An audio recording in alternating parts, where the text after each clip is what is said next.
Nah, kita tadi sudah sampaikan kuartal 1 kita 2,97. Ini karena kita lihat pertumbuhan di sektor di permintaan merosot tajam. Hanya tumbuh 2,7%. Jangan lupa kuartal 1 itu Januari sampai Maret. Dan kita baru melakukan langkah-langkah untuk social distancing. Next adalah di 2,7%. Slide-nya tolong diubah. Kemudian investasi juga merosot. Dan kita lihat kalau ekspor import memang sudah mengalami tekanan sejak tahun 2019. Hampir semua kuartal itu negatif dua-duanya. Jadi sekarang yang carrying the burden itu baru government spending. Ini yang kita coba menjadi penyangga. Di sisi supply-nya juga kita lihat hampir semuanya mengalami drop, terutama jasa-jasa seperti perdagangan, transport, akomodasi itu drop sangat dalam. Tapi kita juga lihat manufaktur mengalami penurunan dan perlemahan. Nah, oleh karena itu, COVID mempengaruhi baik demand dan supply. Dan COVID memberikan implikasi yang kompleks terhadap sosial ekonomi dan keuangan, meskipun juga masalah kesehatannya sendiri bukan masalah yang mudah, dia sendiri juga merupakan tantangan yang sulit. Itulah yang menyebabkan kenapa waktu itu saya mengatakan, oh this is gonna be much harder to solve, karena adanya tantangan yang sangat kompleks ini. Nah, koreksi pertumbuhan ekonomi kita tentu juga akan memberi pengaruh kepada sisi kesejahteraan rakyat. Pengangguran meningkat, dan kemiskinan juga meningkat lagi. Kemarin dalam hitungan, kemungkinan kita akan mengalami setback dari jumlah orang miskin akan seperti kembali ke tahun 2011. Itu berarti hard work selama hampir 8 tahun ini dengan mudah di-reset oleh COVID hanya dalam waktu beberapa bulan. Dan pertumbuhan ekonomi kita, karena hari ini kalau mau bicara tentang proyeksi, Mas Tommy, saya rasa hampir semuanya nggak ada yang punya reliable, credible, 100% confidence. Jadi pemerintah juga dalam hal ini melakukannya adalah berdasarkan skenario.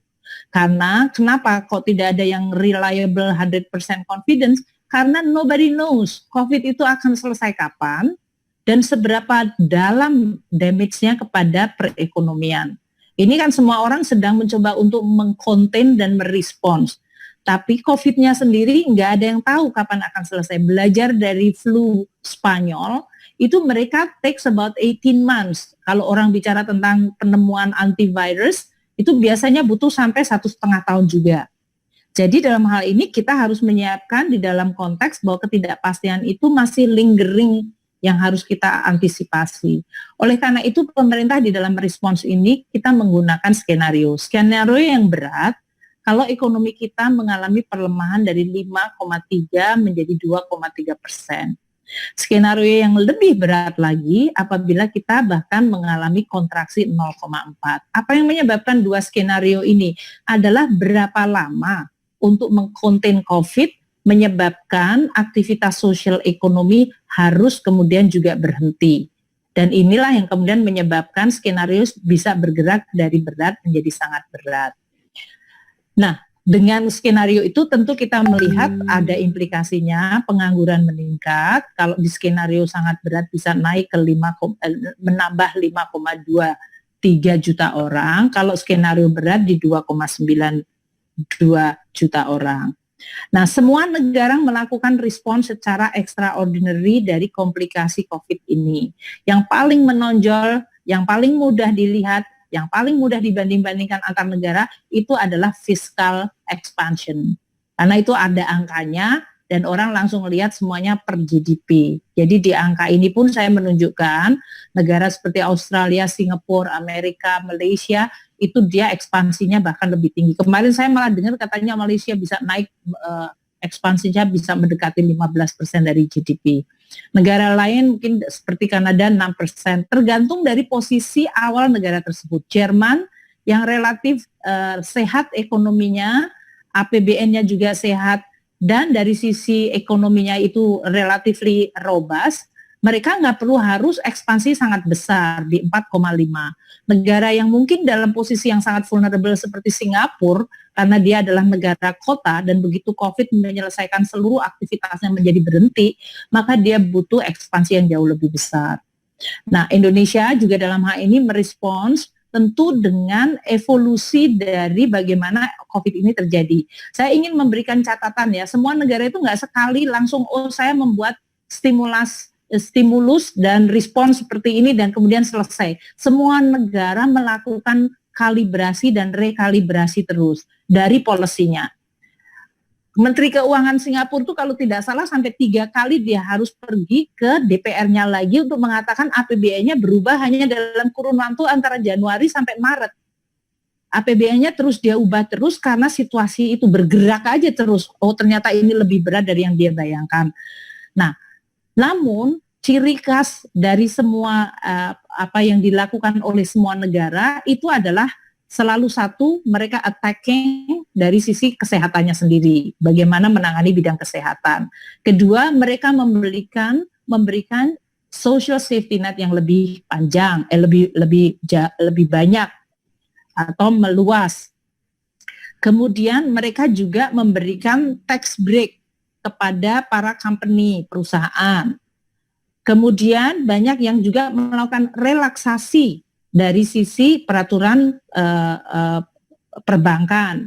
Dan dari sisi moneternya, mereka melakukan injeksi likuiditas atau penurunan suku bunga atau dua-duanya. Jadi dalam hal ini tujuannya adalah untuk mengadres isu supply demand tadi. Jadi apakah dengan social safety net supaya demand-nya nggak drop sangat dalam, dan itu juga karena alasan kemanusiaan, juga dari sisi relaksasi insentif yang diberikan supaya perusahaan itu tidak bankrupt atau dia bisa survive, dia punya daya tahan yang lebih tinggi, dan dia melakukan relaksasi dari sisi pinjaman di dalam rangka juga tadi memberikan space kepada ekonomi perusahaan, masyarakat supaya mereka bisa semuanya ini sekarang bicara tentang daya tahan dan endurance. Tapi dalam hal ini pasti yang memberikan support untuk memberikan daya tahan dan endurance itu juga punya limit. Apakah itu pemerintah, apakah itu lembaga keuangan seperti perbankan. Karena mereka juga punya kemampuan yang terbatas. Inilah yang mungkin menjadi salah satu kompleksitas mengenai berapa besar dan berapa lama stimulus ini dibutuhkan. Nah, untuk kita Indonesia mungkin ada sering karena ini kita baru 5 bulan di dalam 2020. Namun so many things happen already. Waktu terjadinya Wuhan itu dimunculkan di berita bulan Januari, maka Indonesia langsung memutuskan tidak boleh ada turis datang ke Indonesia dari Cina, iya kan? Itu Januari kalau nggak salah akhir Januari. Maka pada situasi itu kita langsung responsnya adalah, oh kalau ini masalah hanya di RRT dan terkonten di sana, maka yang menjadi fokus pemerintah adalah bagaimana bisa meng-counter cyclical turunnya tadi tourism itu melalui APBN. Makanya APBN ditambah aja beberapa belanja dan kita memberikan kepada daerah-daerah turis stimulus melalui DAK pariwisata. Kita meminta mereka untuk pajak hotel dan restoran dibebasin, itu pajak lokal nanti kita compensate deh. Itu tujuannya supaya waktu itu turis yang tidak datang dari Cina bisa dikompensate turis yang datang dari domestik atau negara lain. Karena waktu itu kan belum melebar kemana-mana. Makanya kalau ada orang membuat review, ini pemerintah kayak nggak ngerti aja. Waktu itu situasinya masih itu. Begitu bulan Februari, ternyata virus itu menyebar ke berbagai negara. Dan kita lihat di Februari ini, perusahaan-perusahaan manufaktur kita nggak bisa mengimport bahan bakunya, terutama dari RRT. Maka kita luncurkan stimulus yang kedua, yaitu membantu industri manufaktur. 18 subsektornya supaya mereka mendapatkan stimulus fiskal, yaitu break dari berbagai kewajiban perpajakannya. Itu karena kejadian seperti itu. Begitu akhir Februari kemudian masuk bulan Maret dan kemudian WHO mengatakan bahwa corona ini adalah pandemi global dan Indonesia juga mulai muncul kasus pertama yang kemudian memunculkan banyak secara eksponensial, maka kita mengatakan bahwa apa yang kita lakukan di stimulus 1-2 is no longer adequate. The game is already changing very fast. Makanya kemudian kita mengatakan wah ini kondisinya akan extraordinary kalau berlomba untuk mengkonten menyebabkan kita melakukan social distancing dan kemudian menyebabkan aktivitas sosial dan ekonomi merosot tajam, maka kita membutuhkan stimulus yang berbeda. Nah, stimulus yang berbeda ini karena size dan skalanya besar, ini nggak akan mungkin bisa diwadahi oleh APBN yang existing dengan undang-undang yang sama, karena di dalam undang-undang keuangan negara kita hanya dibolehkan maksimum defisitnya hanya 3%. Kita langsung baca, kalau ini ekonominya terhantam oleh virus, pasti penerimaan pajak kita drop. Namun di sisi lain kita nggak mungkin untuk mengurangi belanja, karena justru belanja dibutuhkan hari ini. Maka kita lihat APBN kita akan terpukul dari sisi revenue, dan dari sisi belanja, dan dari sisi pembiayaan, triple shock untuk kita, tapi kita harus tetap berdiri untuk membantu ekonomi. Makanya kita membutuhkan salah satunya Perpu ini, yang dimana pilar keuangan negara menjadi penting. Karena nanti ini semua beban akan mengalirnya ke keuangan negara. Nah, kita sebutkan dari sisi ini adalah batasan defisit direlaksasi di atas 3%, namun hanya untuk 3 tahun. Kenapa? Karena kita bayangkan nanti normalisasi membutuhkan 2020, 21, dan 22. Kemudian di 2023 kita harapkan kembali kepada suasana normal seperti sebelum COVID. Dan untuk bisa melakukan ini, pemerintah juga perlu merespons secara sangat cepat dan fleksibel, meskipun tetap accountable. Tapi kecepatan itu menjadi luar biasa. Di dalam sidang kabinet, Bapak Presiden berkali-kali menyampaikan, kita harus cepat melakukan. Meskipun tetap ada perhitungan-perhitungan di bidang kesehatan, ekonomi, sosial. Nah, karena perubahan cepat dan keinginan untuk bisa merespon cepat, maka fleksibilitas diperlukan di dalam Perpu ini di bidang keuangan negara. Kita boleh melakukan realokasi dan refocusing, baik di pusat maupun di daerah. Ini supaya pemerintah pusat dan daerah bisa fleksibel melihat kondisi dan merespons dengan anggarannya. Nah, karena kita melihat sektor keuangan kemungkinan mendapatkan tekanan yang sangat berat, kalau kemudian krisis ini terjadi domino efek, maka di dalam Perpu juga diperkuat kebijakan di sisi sektor keuangan dengan memberikan kewenangan yang makin besar kepada BI, OJK, dan LPS untuk mengantisipasi gangguan dan ancaman pada stabilitas sistem keuangan baik di perbankan maupun non-bank. Itu yang dijadikan konstruksi untuk Perpu kita, sehingga kita mampu untuk menggunakan instrumen APBN dan instrumen keuangan, namun kita juga tetap hati-hati jangan sampai ini kemudian menyebabkan ketidak sustainability-nya dari kedua hal ini. Ini tantangan dari sisi kemampuan kita mencari balancing. Nah, dengan adanya Perpu inilah kemudian kita bisa merespons. Anggaran kesehatan dinaikkan 75 triliun untuk menangani COVID. Itu untuk apa saja? Waktu itu kita juga belum tahu kalau kemudian bahwa banyak sekali yang akan muncul kebutuhan. Rumah sakit lebih dari 123, sekarang lebih dari hampir 300 yang menjadi referral. Itu enggak semuanya siap. Dulu orang Indonesia nggak tahu apa yang namanya APD ini. Sekarang hampir setiap hari kita ngomongin APD. Nggak ada orang Indonesia tahu tentang ventilator. Sekarang semua orang bicara tentang ventilator. Ini menjadi sesuatu kebutuhan yang terus dimunculkan. Walaupun kita kasih anggaran, kemudian kan muncul banyak, oh ada anggaran tapi kenapa APD-nya belum ada? Ya karena sisi supply mengalami hantaman tadi. Seluruh dunia membutuhkan APD. Jadi semuanya berkompetisi untuk mendapatkan APD. Ini di dalam momen-momen kemarin itu Mas Tom ya, dari mulai Maret ke April waktu terjadinya perluasan, itu kita bahkan sampai ada pengusaha-pengusaha yang menjadi manufaktur untuk APD yang merupakan pesanan dari Korea dan dari Jepang, itu kita sampai harus stop. Ini kan mereka itu maklun.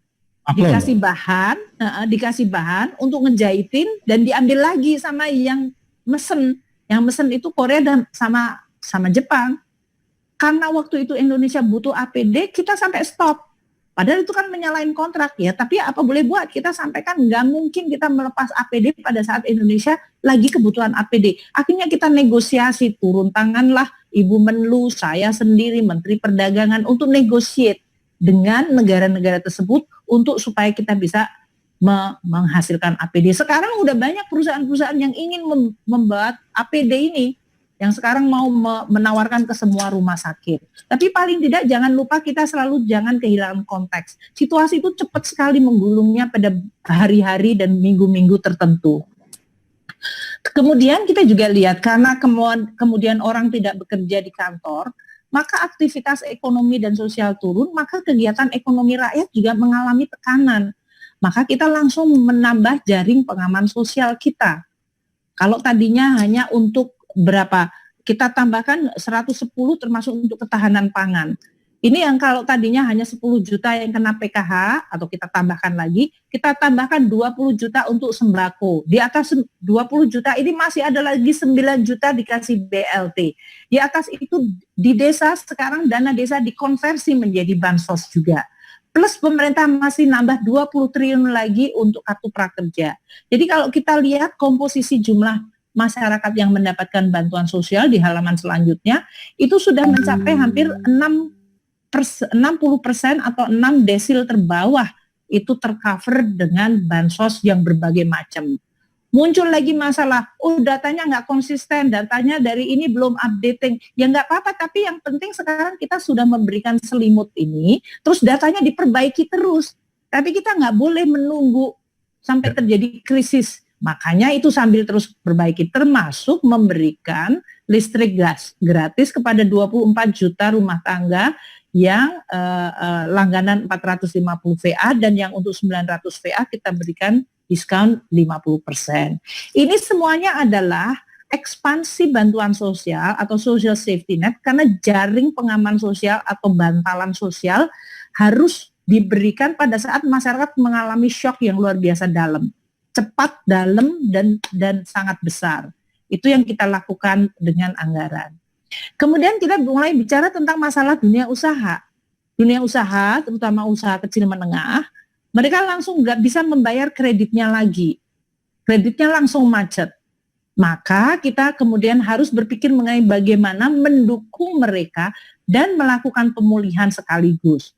Inilah bagian yang sekarang ini masih di dalam proses terus kita evolve atau kita develop. Karena terus terang ada bagian yang sudah sangat firm, katakanlah seperti policy pemerintah untuk membantu seluruh dunia usaha yang size-nya usaha kecil, menengah, dan mikro, termasuk koperasi. Mereka yang pinjamannya di bawah 10 miliar langsung diberikan restructuring 6 bulan, plus bahkan pemerintah memberikan subsidi bunga. Sehingga pengusaha-pengusaha ini yang kecil ini tidak lagi mendapatkan tekanan harus mencicil pinjamannya dan harus membayar bunganya. Bahkan pajaknya untuk yang UMKM langsung dibayar pemerintah. Sehingga dia seperti tidak membayar pajak PPh. Ini semuanya tujuannya adalah supaya space atau ruangan bagi dunia usaha itu bisa merasakan adanya dukungan pada saat mereka mendapatkan tekanan yang luar biasa dan tidak tahu kapan berakhir. Maka kita semuanya polisinya, Mas Tommy, kalau dilihat ada yang 3 bulan, ada yang 6 bulan, ada 9 bulan. Ini didesain karena kita tadi adalah di dalam rangka untuk melihat kalau containment terjadi bagus, kemudian COVID-nya mulai turun, maka mungkin support itu tidak lagi dibutuhkan. Kalau ini belum terjadi, maka support masih perlu ditambah. Kan seperti itu yang kita tambahkan di dalam desain ini. Inilah yang terus, dan ini tidak selalu saya sampaikan, tidak sekali dan kemudian selesai dan kemudian pemerintah duduk aja ngelihat. Enggak, kita akan terus memperhatikan indikatornya, kita akan lihat perkembangannya, apakah ini perlu direvisi, ini perlu dimodify, ini perlu ditambah, ini perlu dikurang. Karena we are dealing with unprecedented dan dalam situasi yang sekarang begitu tidak pasti di dunia. Nah, dalam pemulihan ekonomi ini, Perpu juga memberikan landasan hukum. Pemerintah bisa memberikan tadi dalam bentuk belanja seperti subsidi bunga, pemerintah bisa memberikan dalam bentuk restrukturisasi kredit, pemerintah bisa memberikan penjaminan mana akan kebutuhan mana dulu. Nah, meskipun instrumennya disiapkan, kan begitu muncul Perpu banyak sekali orang-orang yang mengatakan, waduh ini akan bisa terjadi BLBI yang kedua. Makanya banyak yang bilang jangan sampai terjadi moral hazard. Maka ini sekarang di dalam mendesain policy kita selalu harus berpedoman. Di satu sisi kemungkinan akan terjadinya atau orang yang mau berpikiran jelek untuk abuse, ya, menyalahgunakan atau memanfaatkan dan muncul moral hazard. Tapi di sisi lain pemerintah harus cukup punya kehadiran pada saat ekonominya menghadapi tekanan. Nah, balancing di antara dua ini yang selalu akan dicari. Makanya kita selalu mengatakan di dalam membuat policy harus jelas prinsipnya apa, prinsip-prinsipnya apa, instrumennya apa, akuntabilitasnya seperti apa, transparansinya seperti apa, tata kelolanya harus baik, supaya masyarakat juga ikut mengawasi. Seperti masyarakat sekarang mengawasi, oh bansosnya ada yang salah sasaran, ada yang kurang, itu kan bagus. Jadi dipakai untuk memperbaiki terus. Di sini juga nanti di dalam pemulihan ekonomi, kita akan mengharapkan masyarakat untuk ikut mengawasi sambil kita terus mendesainnya. Nah, tadi saya sudah sampaikan, untuk bansos kita tambahkan untuk lebih dari 103 juta individu atau 29 juta keluarga.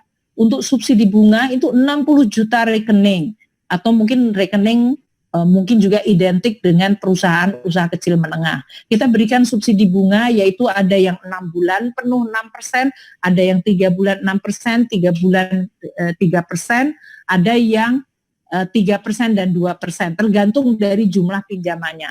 Dan ini mencakup seluruh lembaga keuangan. Jadi ada bank, lembaga pembiayaan, sampai BPR, koperasi, dan lain-lain. Kompleksitasnya nanti dieksekusi, tapi nggak apa-apa, kita akan terus saja melakukan perbaikan dan untuk bisa menolong masyarakat dari manapun akses mereka. Nah, dengan tekanan yang begitu banyak, maka APBN kita mungkin akan menghadapi defisit yang bisa mencapai 5% dari GDP. Kenapa? Karena pertumbuhan dari penerimaan negara kita mungkin justru mengalami penurunan, dan kita juga akan menambah belanja-belanja yang seperti tadi saya sampaikan. Ini tidak hanya di pusat ya, daerah-daerah juga melakukan refocusing dan realokasi dari daerahnya. Nah, APBN ini kan sekarang menjadi backbone. Ini menjadi tiang penyangga yang semua orang, baik itu di bidang kesehatan, di bidang sosial, bansos, di bidang dunia usaha UMKM, sampai perbankan, sampai korporasi, semuanya berharap APBN yang menyangga ini semuanya. Inilah yang menyebabkan nanti kemungkinan kita harus benar-benar menjaga. Di satu sisi kita pasti akan berusaha untuk mendorong ekonomi, di sisi lain kita juga ingin berbagi resiko dan beban. Makanya sekarang kita bahasnya dengan OJK, dengan BI, bagaimana desain dari resiko dan beban itu nanti akan dibagi secara baik dan secara accountable. Dan juga hati-hati, karena jangan lupa ya, sesudah krisis kita tetap akan membutuhkan APBN yang sehat. Sesudah krisis kita membutuhkan BI yang kredibel dan independen, tapi juga dia efektif menjalankan polisi moneter. Sesudah krisis kita masih membutuhkan OJK yang bisa menjalankan pengawasan secara efektif dan kredibel. Sesudah krisis masih membutuhkan LPS yang bisa menjamin. Jadi walaupun kita sekarang menggunakan semua instrumen, kita tetap tidak boleh kehilangan perspektif ke depan. Kita tetap ingin menjaga pilar-pilar dan seluruh institusi-institusi itu untuk tetap bisa berjalan dengan baik. Terakhir saya mungkin akan menambahkan untuk beberapa emphasize yang dilakukan Bapak Presiden dan Kabinet. Hari ini kita tetap, walaupun dalam menghadapi krisis, kita tetap melihat mengenai ketersediaan pangan. Kita jaga jangan supaya sampai terjadinya situasi ini mengurangi. Maka stok dari berbagai komoditas selalu dilihat, dari mulai beras, gula, minyak goreng, sampai kepada bawang merah, sampai segala macam terigu, daging itu dimonitor secara ketat. Dan Presiden sama para menteri dengan seluruh gubernur dan wali kota, bupati untuk mulai melakukan eksekusi dari bansos yang diperluas. Ini baik dari updating-nya, sasarannya, delivery-nya, semuanya akan diperbaiki terus-menerus dari data yang dapat dari bottom up maupun data yang kemudian direvisi dari tempatnya Kementerian Sosial. Baik itu untuk PKH 10 juta KPM, kita akan berikan kepada mereka, baik itu untuk kartu sembako yang diberikan untuk 20 juta KPM, itu dengan anggaran yang kita tambahkan, itu akan diberikan sampai dengan Desember, baik itu diskon listrik kepada 450-900 VA, kita tetap monitor eksekusinya, baik BLT yaitu 9 juta KPM di atas 20 juta tadi, dan bansos terutama untuk epicentrum dari COVID ini yaitu di Jakarta Bodetabek, itu semuanya ditambahkan dan kita akan terus melakukan monitoring ketepatan dari data tersebut. Dan terakhir tentu saja dari kartu prakerja yang tadinya didesain untuk mentrain dari generasi-generasi muda atau para pekerja yang membutuhkan training, sekarang dimodified menjadi semi bansos dan tetap akan terus diperbaiki dari sisi desain untuk pelatihan. Karena kita dalam situasi PSBB, memang pelatihan sekarang yang ada adalah yang online. Namun sebetulnya kartu prakerja itu adalah untuk yang offline juga masih ada dan akan tetap dicadangkan untuk itu. Nanti kalau situasinya sudah relatif lebih normal. Mungkin demikian untuk pengantarnya Mas Tommy.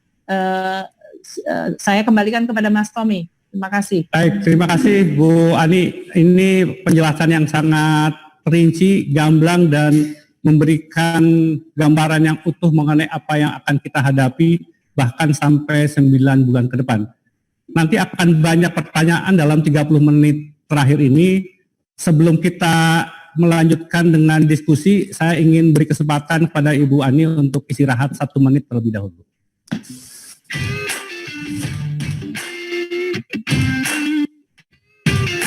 Didukung oleh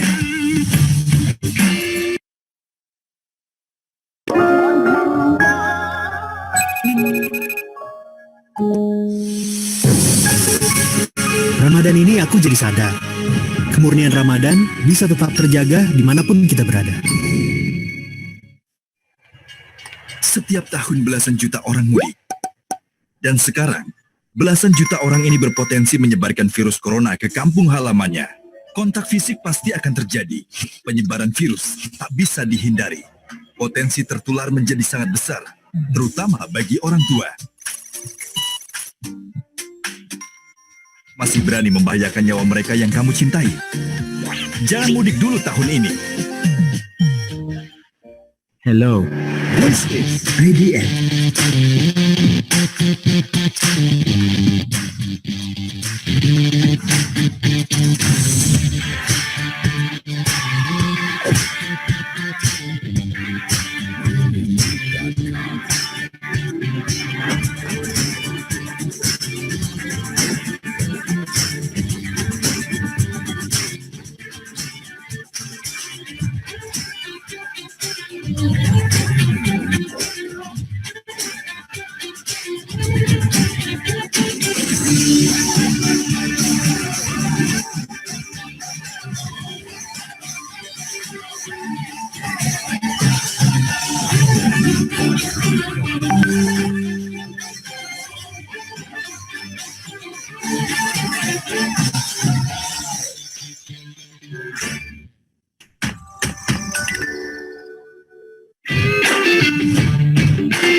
Didukung oleh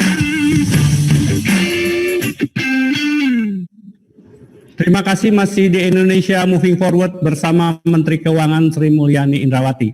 Dan sore hari ini Mbak Ani juga luar biasa ikut dalam webinar Ketua Umum Partai Nasdem Bapak Surya Paloh. Terima kasih Pak Surya telah hadir dan mengikuti webinar.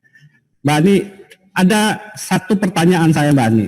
Tadi Mbak Ani mengatakan bahwa pemerintah sudah memikirkan kondisi terutama untuk membantu kelompok masyarakat yang paling terkena oleh COVID-19 ini sampai jaminan untuk 9 bulan, bahkan sampai bulan Desember. Angka pertambahan dana yang disiapkan juga sangat besar sekali. Tadi Mbak Ani mengatakan bahwa pilar utama sekarang ini suka tidak suka adalah APBN. Tapi di sisi lain kita tahu di kuartal pertama saja pendapatan pajak kita hanya 15% dari target. dan kemungkinan tahun ini mungkin kalau bisa 50% juga sudah istimewa. Sehingga pertanyaan saya, apakah 5% defisit di tahun 2020 mencukupi untuk APBN kita bisa tetap kredibel untuk bisa menyangga perekonomian kita di tahun 2020, Mbak Ani? Tentu kita akan terus secara hati-hati, namun juga realistis melihat kondisi dan tantangannya.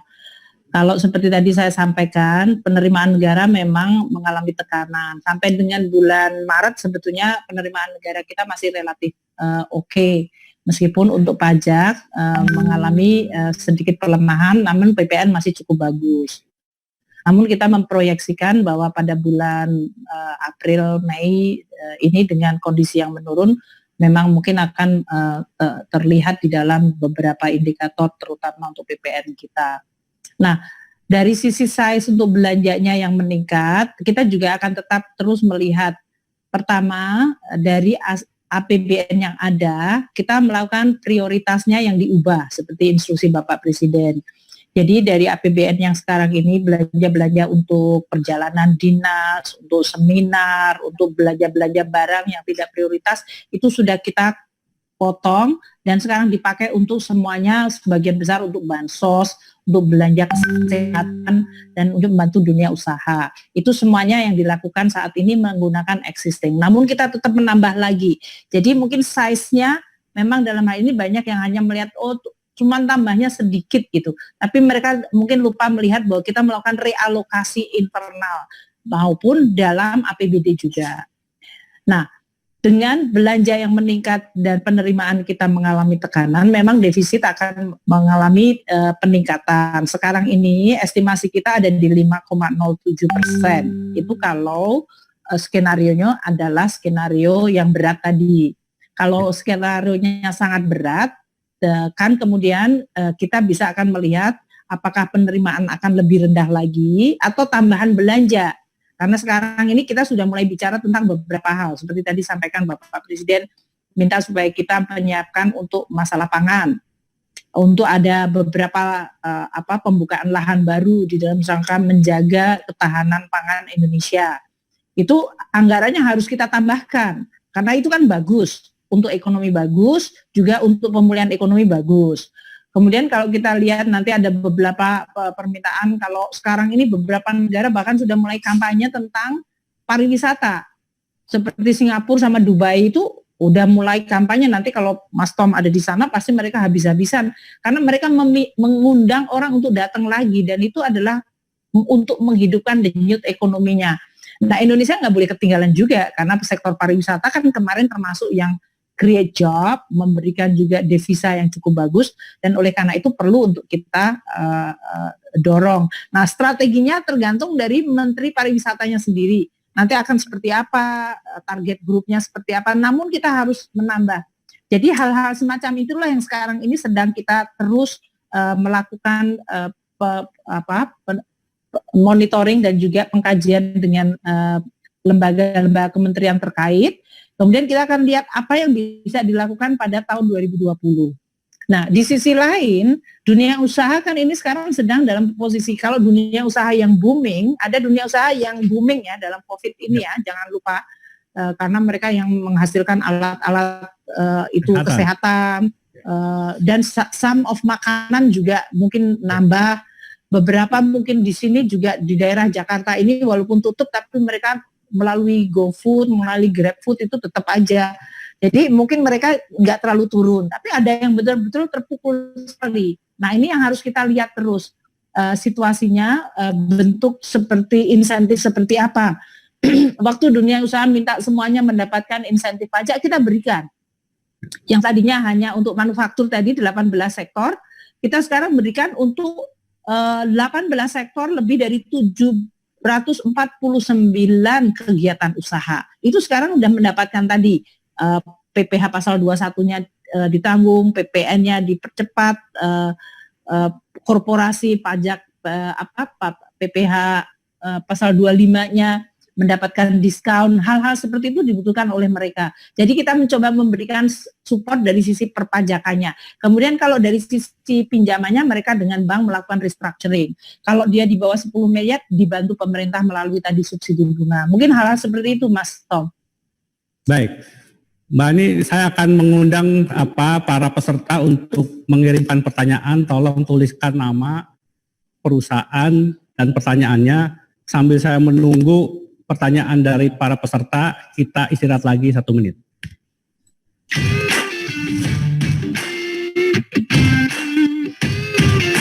Didukung oleh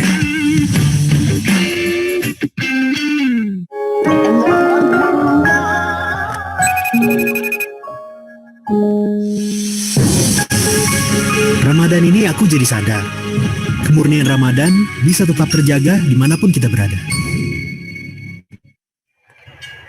setiap tahun belasan juta orang mudik. Dan sekarang, belasan juta orang ini berpotensi menyebarkan virus corona ke kampung halamannya. Kontak fisik pasti akan terjadi. Penyebaran virus tak bisa dihindari. Potensi tertular menjadi sangat besar, terutama bagi orang tua. Masih berani membahayakan nyawa mereka yang kamu cintai? Jangan mudik dulu tahun ini.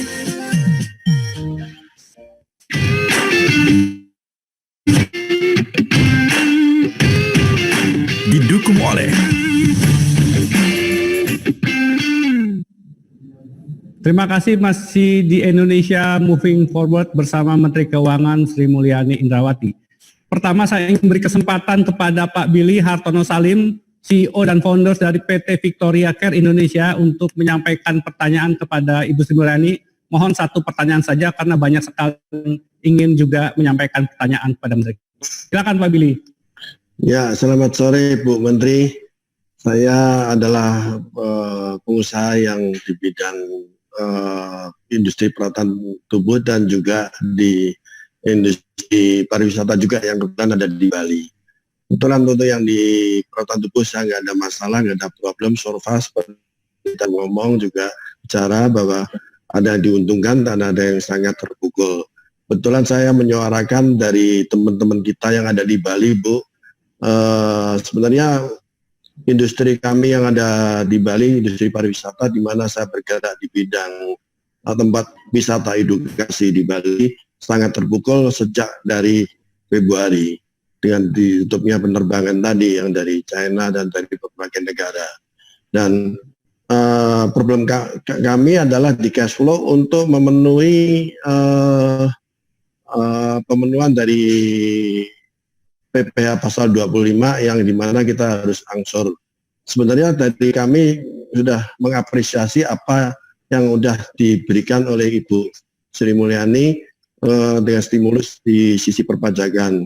Cuman problem utama kita adalah dengan tutup totalnya industri kami, jadi sebenarnya tidak ada cash flow untuk melakukan angsuran atau pembayaran angsuran dari PPh 25-nya.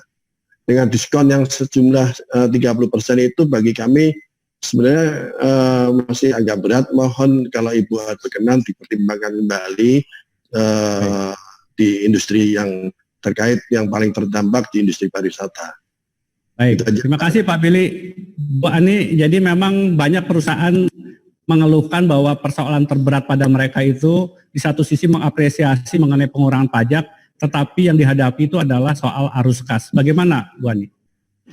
Ya, ini kan persoalan bahwa karena masalah COVID menyebabkan semua aktivitas mandek, jadi ya cash-nya juga ikut mandek ya, nggak ada yang mengalir. Ini yang menjadi persoalan di banyak negara. Memang kemudian mereka melakukan berbagai hal yang unthinkable gitu ya. Seperti kalau di Amerika itu kan Federal Reserve-nya bahkan sampai membeli surat berharganya dari korporasi gitu. Jadi korporasi dalam situasi seperti ini mengeluarkan surat utang dan langsung dibeli oleh bank sentralnya, itu sebetulnya semacam monetisasi dilakukan oleh mereka. Nah, di kita karena undang-undang kita berbeda dan dalam situasi konteks yang berbeda, kita juga coba untuk mengurangi itu. Nah, tadi kalau mengenai pasal 25 yang diskon atau pengurangan 30% dirasa berat, nanti kita akan lihat. Kita sekarang itu sedang bicara dengan OJK, BI, dan LPS, gimana caranya untuk merevitalize bank untuk memberikan pinjaman, tapi kalau mereka masih khawatir pinjamannya akan macet, pemerintah bisa memberikan jaminan supaya, karena kalau semuanya langsung ke APBN ini daya tahan kita juga nggak bisa kan Pak. Jadi kita sedang mencoba untuk meningkatkan kemampuan dari bank, kemampuan untuk memberikan pinjaman ini, dan tentu kita minta kepada OJK, kepada BI untuk bersama-sama, dan kemudian kita minta kepada mereka kalau ada risiko yang harus diambil sama pemerintah, kita coba ambil risiko itu. Makanya melalui apakah melalui penjaminan. Tadi kan makanya di dalam Perpu ini ada pemulihan ekonomi adalah pemerintah bisa memberikan penjaminan atau memberikan dana talangan. Hal-hal seperti ini dimungkinkan. Nah, kita akan terus memformulasikan polisinya berdasarkan situasi yang kita hadapi. Lagi-lagi selalu mengatakan ada persoalan desain polisinya, yang tadi supaya tidak ada moral hazard yang memang benar-benar butuh kita bisa berikan tapi tetap accountable, dan kita juga dari sisi akuntabilitas kita saja. Jangan lupa nanti saya diaudit oleh BPK loh Pak, dan auditnya itu baru tahun depan, mungkin COVID-nya udah nggak ada, jadi mungkin yang mengauditkan nanti akan lihat kenapa kok dilakukan kayak gini gitu kan, situasinya mungkin berbeda. Makanya kita juga harus tetap hati-hati untuk mendesain policy dari sisi akuntabilitas. Itu praktek yang baik, bukan sesuatu yang perlu dikomplain gitu. Jadi itu saja. Kita akan tetap tadi mencoba untuk responsif, tapi tetap accountable, dan untuk semua pihak untuk ikut mengatasinya gitu. Karena nggak mungkin pemerintah semuanya, nggak semua pakai APBN juga. Baik, terima kasih Bu Ani. Yang kedua ada Presiden Direktur PT Bank UOB Indonesia, Kevin Lam. Kevin, silakan. Ya. Selamat sore Ibu Menteri Yani. Ya, saya Kevin Lam dari UOB Indonesia. Ya, pertanyaan saya adalah apakah pemerintah mempunyai wacana dan rencana untuk melakukan pinjaman dari organisasi seperti IMF, World Bank atau ADB? Menurut saya, jikalau keadaan membutuhkan, kita tidak perlu terlampau khawatir terhadap stigma negatif, karena pandemik ini problem global dan bukan spesifik Indonesia. Jadi apakah pemerintah sekarang mempunyai rencana ini, Ibu? Terima kasih Pak Kevin. Bu Ani. Pak Kevin, kalau dari sisi budget financing ya, karena defisit kita menjadi lebih tinggi tadi ya, dari yang biasanya di bawah 3%, kita sekarang estimasinya ada di atas 5%. Kita melalui Perpu melakukan beberapa untuk relaksasi dari sumber pembiayaan. Pembiayaan pertama adalah dana-dana yang memang dimiliki pemerintah sendiri seperti dana abadi yang kita bisa optimalkan. Yang kedua, kita juga membuka bahwa BI bisa melakukan pembelian SBN di pasar perdana sehingga itu bisa mengurangi pressure market. Yang ketiga, kita melakukan melalui lembaga-lembaga tadi multilateral dan bilateral. Hari ini ya, World Bank, ADB, AIIB itu memberikan, bahkan Islamic Development Bank, mereka semuanya ingin mendukung kita dari sisi penanganan COVID ini, baik untuk emergency maupun dari sisi pemulihan ekonomi. Jadi mereka meningkatkan loan size-nya kepada kita, dan kita sudah memasukkan itu di dalam antisipasi pembiayaan kita saat ini. Dan bahkan beberapa seperti kemarin saya dengar Australia Menteri Keuangannya akan mengatakan how can I help you gitu. Jadi dari Perancis, kemudian Jerman, Australia, Jepang, mereka itu biasanya mau ikut mendanai. Jadi kalau ada Bank Dunia atau ADB melakukan pendanaan, pembiayaan, mereka bilang oke, kalau ADB mendanainya sekian, saya tambahin deh dari dia. Jadi dia nggak perlu harus mendesain sendiri untuk bagaimana how to lend. Jadi poin saya adalah kita nggak ada yang namanya disebut alergi, namun kita tetap sesuai dengan sumber-sumber yang kita butuhkan, dan kita akan menggunakan itu secara optimal dan hati-hati. Itu supaya tadi deficit financing tetap bisa dibiayai secara baik. Mungkin itu. Kalau IMF is different ya Kevin ya. Yang jauh sekarang. Saya sampaikan dulu, kalau IMF is different ya, karena IMF itu adalah balance of payment support. Jadi itu bank sentral yang akan menetapkan. Silakan. Baik. Sekarang saya ingin mengundang yang jauh dari Beijing. Pak Johari Oratmangun, Duta Besar Republik Indonesia untuk Tiongkok. Ibu Ani, selamat sore. Terima kasih atas presentasinya. Saya mau tanya simple saja Bu, karena tadi Bu bicara soal tourism, mungkin salah satu juga digital economy, karena itu berkembang pesat juga di sini. Bagaimana Ibu melihat China dalam prospek ini Bu? Kalau tourism, tentu ini adalah salah satu yang diharapkan Bapak Presiden bahkan punya target sebelum adanya COVID kan, berapa juta dari China yang ingin 10 juta dari China turis yang mestinya bisa masuk. Tentu kita harus melihat bagaimana COVID mempengaruhi kehidupan pasca COVID ini. Karena semua orang sekarang bicara tentang a new normal, post-COVID, sehingga kita mungkin akan lihat apakah tourism itu akan immediately restore. Kita berharap iya, karena banyak sekali hubungan dari sisi kesejahteraan masyarakat dari sisi tourism ini. Nah, RRT tetap akan menjadi salah satu sumber yang penting, karena pertama dari sisi proximity-nya geografik, dan memang dia ekonominya sedang meningkat juga, sehingga banyak yang disebut kelas middle class-nya mereka, middle upper class-nya mereka yang memang mereka membutuhkan tourism. Dan saya suspek sesudah COVID ini semua orang mungkin want to do something outside their house gitu. Meskipun tetap harus dijaga. Karena juga ada studi mengatakan ternyata orang-orang yang punya uang pun akan menjadi konservatif karena mereka masih takut. Jadi nggak immediately, kan tadinya ada yang membuat seperti IMF itu membuat prediksi recovery-nya akan V-shape. Jadi begitu turun langsung tahun depan, begitu nggak ada COVID atau COVID-nya turun, orang itu langsung immediately semuanya melakukan aktivitas sehingga akan terjadi recovery yang cepat. Tapi ternyata banyak indikator yang menyampaikan bahwa kemungkinan tidak akan dalam bentuk sekuat itu karena orang masih akan konservatif. Mereka kan seperti kita mau membuka beberapa seperti yang dilakukan oleh negara-negara lain, kalau mau membuka restoran nggak boleh restorannya penuh, hanya boleh 20 atau 30% atau maksimum 50%. Itu kan berarti akan recovery-nya itu nggak langsung tiba-tiba restorannya itu orang antri di luar restoran, orang pada nonton, atau bioskop. Orang mungkin akan nonton bioskop ya kepingin juga, tapi kalau penuh dia nggak mau. Kemudian banyak sekali yang kemudian akan lebih beberapa bangku dilongkap-longkap gitu kan Pak. Nah hal-hal ini yang kemudian akan mempengaruhi how strong and how fast the recovery gitu.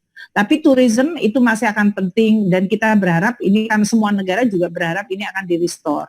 Mengenai digital economy, saya rasa itu goes without saying ya. Dengan adanya ini sekarang orang kemudian realize bahwa ternyata kalau punya aplikasi digital, baik merchant maupun para konsumennya itu masih bisa bertemu walaupun mereka tidak bertemu secara fisik. Ini kan salah satu yang menjadi safety net itu sebetulnya adalah karena ada digital economy ini. Coba kalau kita nggak punya digital economy, belum punya yang namanya GoFood, GrabFood, belum ada Tokopedia, Bukalapak, Shopee dan yang lain-lain, itu udah mati aja semuanya langsung. Karena Tanah Abang nggak buka, mall tutup, kan nggak mungkin. Jadi dalam hal ini digital economy is a way to go. Makanya di dalam pembahasan ini kita perlu untuk membangun infrastrukturnya, polisinya, dan yang lain-lain. Kemarin bahkan dibahas mengenai bagaimana mengundang banyak sekali usaha yang sangat mikro kecil supaya mereka include di dalam digital economy, sehingga mereka nggak totally mati aja dari sisi itu. Baik. Dari sisi kegiatan ekonomi yang sekarang berhenti. Terima kasih Bu Ani. Selanjutnya Chairman dari CBF, Bapak Yahya Sunaryo. Pak Yahya silakan Pak. Baik, silakan Pak Yahya. Ya, selamat sore Ibu Sri Mulyani, dan pertanyaan saya mungkin juga saya akan buka dengan, karena saya melihat bahwa ekonomi kita sekarang seluruh dunia melorot turun akibat dari pandemi corona dan daya beli masyarakat juga turun. Sejak tahun lalu negara kita tadi mengandalkan dari belanja pemerintah, ditambah lagi sekarang BUMN harus di-push, dan setelah corona terjadi malah semuanya terkapar.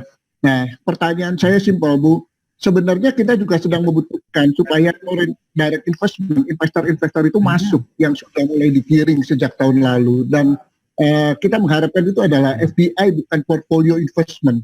Apakah pemerintah juga memikirkan hal ini atau memang ikut mensuspend dengan asumsi bahwa tidak akan ada investor masuk, sedangkan proyek-proyek itu harus tetap berjalan? Ya, apakah itu juga infrastruktur juga harus berjalan. Jadi saya mohon ada sedikit pandangan dari Ibu Sri Mulyani mewakili pemerintah bagaimana mengenai investasi dari negara foreign direct investment untuk Indonesia dan apa kira-kira fasilitas yang akan diberikan kepada mereka. Terima kasih, itu saja. Pak Yaya ya, FDI itu penting sekali. Jadi kita tetap, bahkan menurut saya dia merupakan source of capital yang paling stabil. Jadi meskipun dalam COVID pun kita tetap memonitor dan meminta kepada BKPM untuk fokus di dalam merealisir penanaman modal, baik itu yang di dalam negeri maupun yang dari luar negeri, yang memang menjadi job creation yang sangat bisa diandalkan. Jadi dalam hal ini kita tetap komitmen terhadap itu. BKPM tetap membuat langkah-langkah di dalam persiapan. Memang sekarang ini yang dilihat adalah apakah investasi yang sekarang sudah ada di dalam pipeline hanya mengalami slowdown, dan memang kita harapkan begitu, tapi tidak drop gitu ya. Jadi kalau mereka slow down karena memang mereka nggak bisa mendeploy orang dan yang lain-lain, itu masih bisa understandable. Tapi tetap kita support supaya mereka tetap jalan. Insentif tetap kita berikan sesuai yang selama ini kita sudah sampaikan ya. Jumlah area aktivitas dan insentif, ya, baik itu dalam bentuk tax allowance, kemudian tax holiday, dan insentif lainnya yang bisa diberikan seperti biaya masuk, biaya keluar, apakah dia ada di dalam kawasan tertentu, kawasan berikat atau di tempat yang memang area yang kita akan develop, itu juga kita akan lakukan. Kemarin kita mendengar banyak perusahaan dari terutama Amerika dan Jepang akan keluar dari RRT.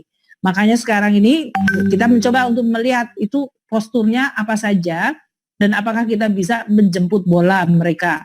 Oleh karena itu Pak Luhut, Menteri BKPM, dan kita harap para duta besar kita itu bisa menjadi mereka adalah para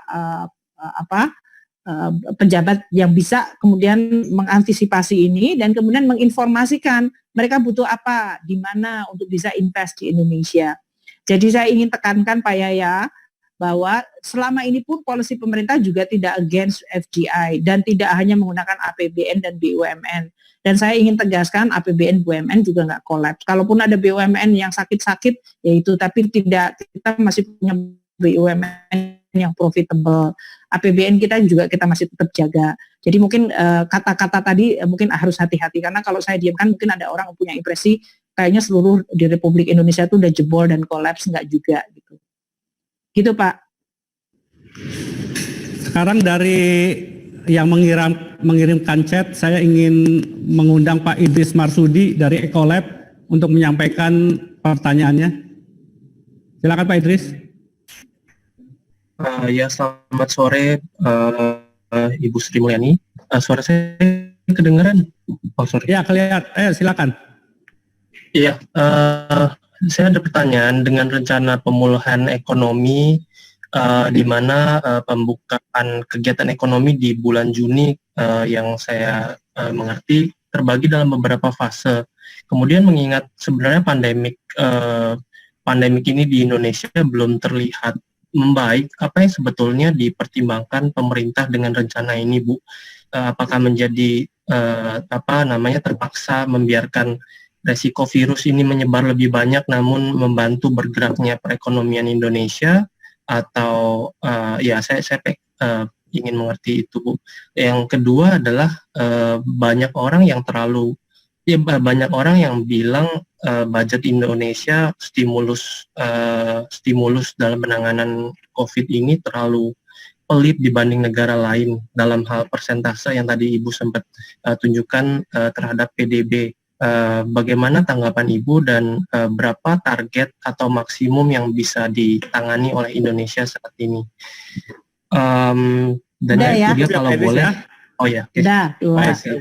Jadi pertanyaannya Bu Sri Mulyani, apakah bulan Juni itu waktu yang tepat bagi kita untuk bisa memulai kembali kehidupan seperti bukan normal, tetapi the new normal itu, Bu? Gini ya, mungkin di dalam komunikasi banyak sekali kesimpang siuran. Bahkan apalagi kalau sekarang ini kalau ada karena kita rapat kadang-kadang pakai Zoom, ada yang baca terus memotretnya pakai screenshot, terus dia kemudian beredar gitu. Yang sudah beredar itu seolah-olah ada fase 1, 2, 3 semuanya itu. Sekarang ini Presiden dan Kabinet terus, makanya kita tuh setiap hari, dan kalau dalam itu sidang kabinetnya per minggu untuk lihat data mengenai masalah penyebaran virus ini. Umpamanya kemarin dilihat berapa provinsi yang melakukan PSBB, apakah dengan PSBB penerapannya kemudian terjadi penurunan. Kemarin makanya kita mendengar dari Gubernur Jakarta, Jawa Barat, kemudian dari Bukoviva, dari Gubernur Ganjar, kemudian dari Bali yang tidak melakukan PSBB tapi dia bisa mengkonten karena mereka memiliki desa adat itu paguyuban yang sangat efektif untuk melakukan komunikasi, monitoring, tracking. Dan juga dari Sumatera Barat, dari Pak Iwan Prayitno, gubernurnya juga menyampaikan bahwa mereka punya mekanisme adat tertentu. Jadi Indonesia is such a big country. Dan kita mau melakukan di satu sisi kearifan lokal yang bisa untuk memanage situasi yang unprecedented ini dengan tetap berfokus dan prioritasnya adalah menjaga keselamatan masyarakat. Namun juga tetap menjaga juga bahwa masyarakat juga perlu aktivitas. Jadi Bapak Presiden akan menentukan itu nanti basisnya adalah data. Kalau datanya sampai dengan akhir Mei memang menunjukkan kurvanya menurun, baru ngomong gitu aja udah banyak lagi versinya macam-macam. Oh, kurvanya belum bener ini, kurvanya belum ukurannya. Makanya Presiden tuh menyampaikan tesnya diperbanyak supaya kita bisa confidence mengenai kurva, gitu kan? Yeah. Makanya beliau minta kurangnya di mana? Oh, rapid test saya kurang. Tadi gubernur bilang saya masih butuh ini, saya sudah punya tapi reagennya habis, saya punya reagen tapi rapid testnya nggak ada, segala macam itu. Jadi we are doing it in order kita untuk bisa merekam secara baik dengan tadi setiap daerah-daerah leadership dari para gubernurnya juga diharapkan, wali kota, bupatinya juga diharapkan. Nah, kalau datanya memang sudah confirm bahwa terjadi kemampuan containment karena masyarakatnya disiplin di rumah, disiplin kalau keluar pakai masker, disiplin dari sisi social distancing, maka nanti bisa mulai dipertimbangkan aktivitas ekonomi yang bisa dikombinasikan dengan disiplin tadi. Sehingga tidak melakukan trade-off antara ekonominya buka berarti kita membiarkan orang ketularan. Kan nggak kayak gitu, itu namanya nggak responsible dong. Masa membayangkan, kok ngebayangin seolah-olah Bapak Presiden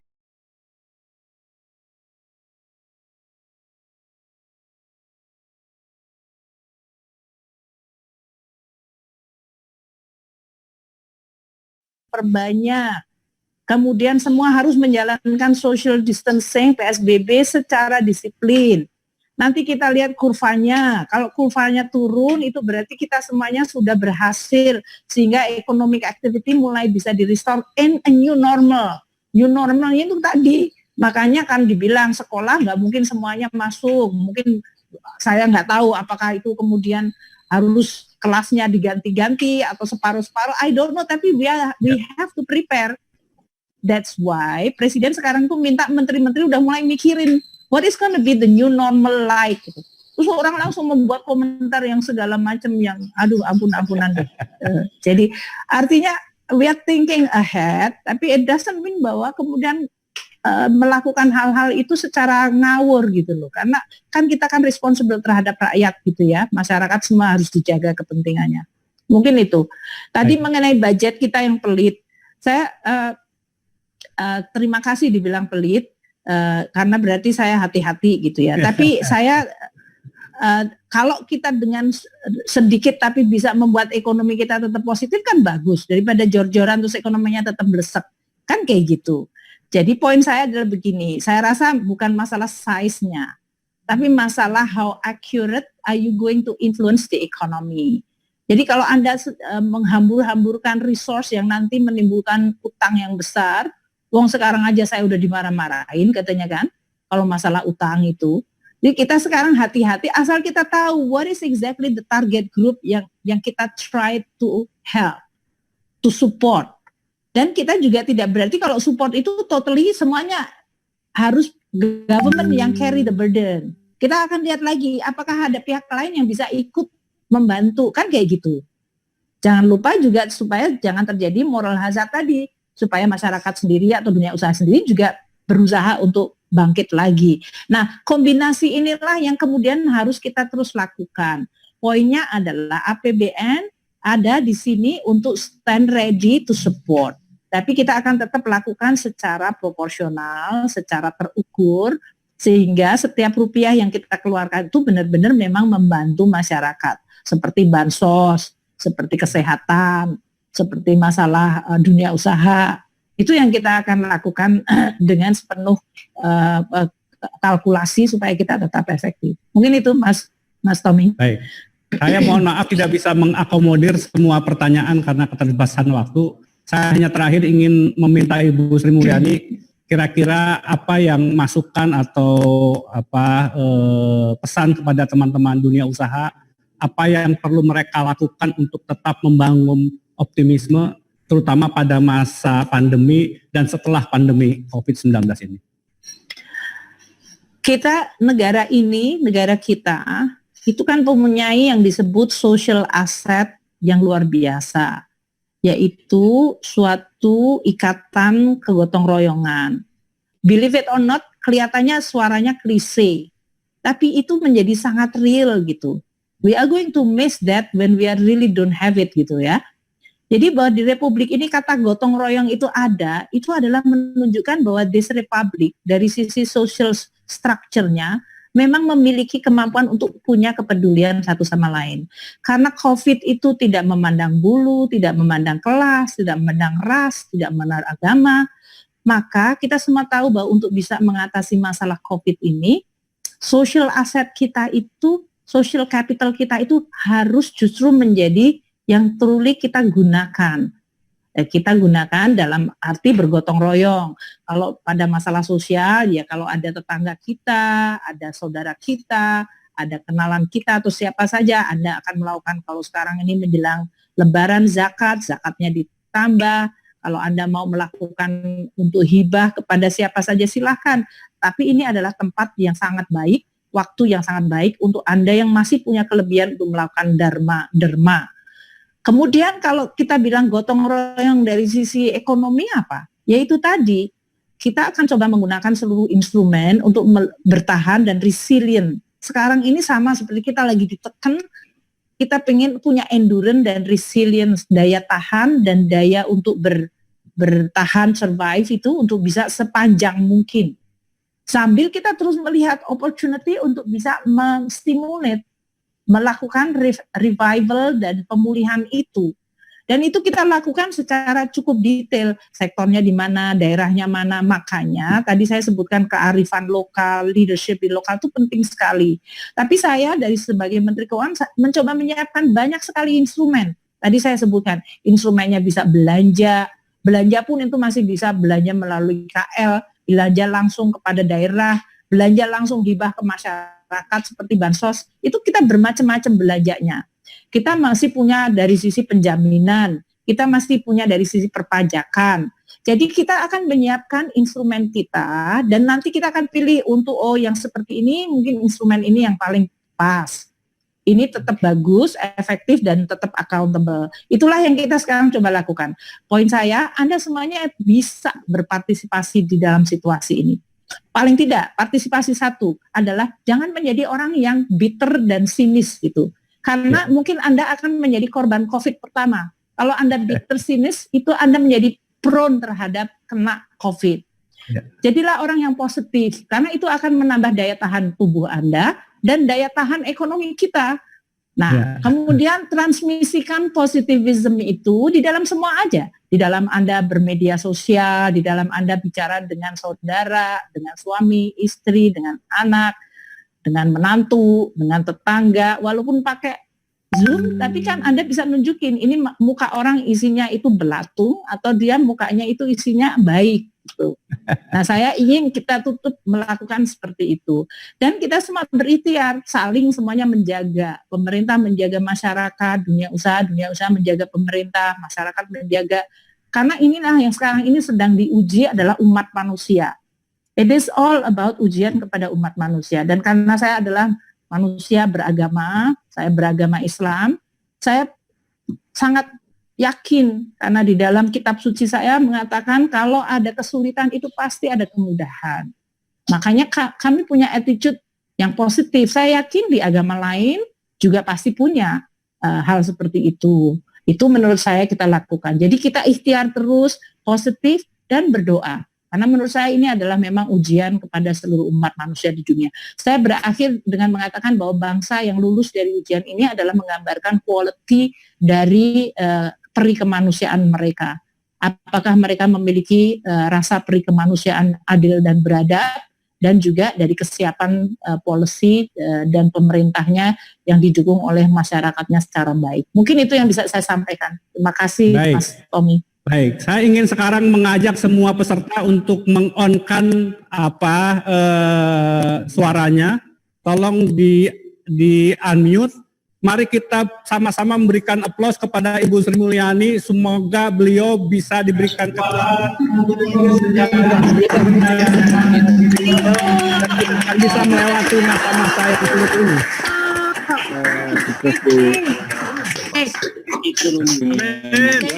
Terima kasih Ibu Menteri. Lewat ini. Masih berlalu.